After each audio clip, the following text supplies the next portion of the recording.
De qardaşım, de. Salam əziz cəmaət. Yəni ki, qışda işim olmuyor, fəhlə işin adamım. Yəni ev pulum verə bilməmişəm. Ev yesi də çöldə qalmışam, 2 dənə körpü uşaqla.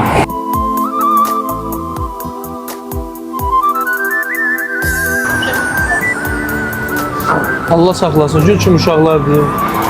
Yatıblar özdə. Yatıblar da canlı yatın. Evdəydim, mənə bir zəng gəldi ki, qalmışıq Astanovkada, evdən bizi atıblar. Vəziyyətimiz çox pisdir. Qardaş, salam, necəsiz vəziyyət? Allah saxlasın, maşallah. Bu uşaqlar üşüyər belə. Yəni yatıblar da. Yatıb, buna bu. Sizi kütüyə qoyublar. Biz sən evdə olmamışam.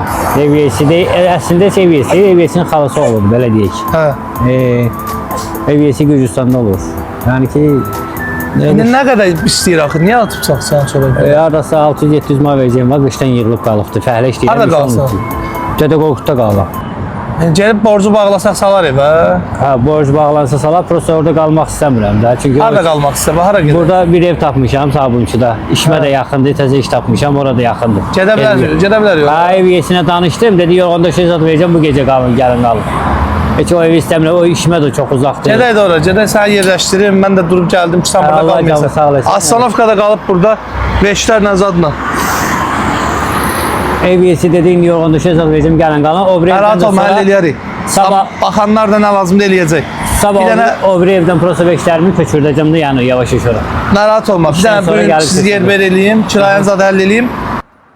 Sənə yerləşdirək, bir dənə taksidə. Qaqa, salam, boşsan? Bir dənə Astanovkadan necəsən? Sağ ol. Astanovkadan bir dənə ailəni götür, hara desələr sür, mən də gəlirəm. Gəl bacı, gəl birinci sən otur. Gəldi, belə bir ev tapıblar özləri. Baxın, evə baxın, özünüz baxın bir dənə. Hə, bir otaqlı ev deyil. Bir otaqdır. Hə, bir otaqdır, bir otağın deyər ki. Bir dənə bura? Hə, bir dənə bura. Hamam tualet də bura. Burada hamam tualet. Hə, hamam tualet. Nə istəyir bura? 160 manat.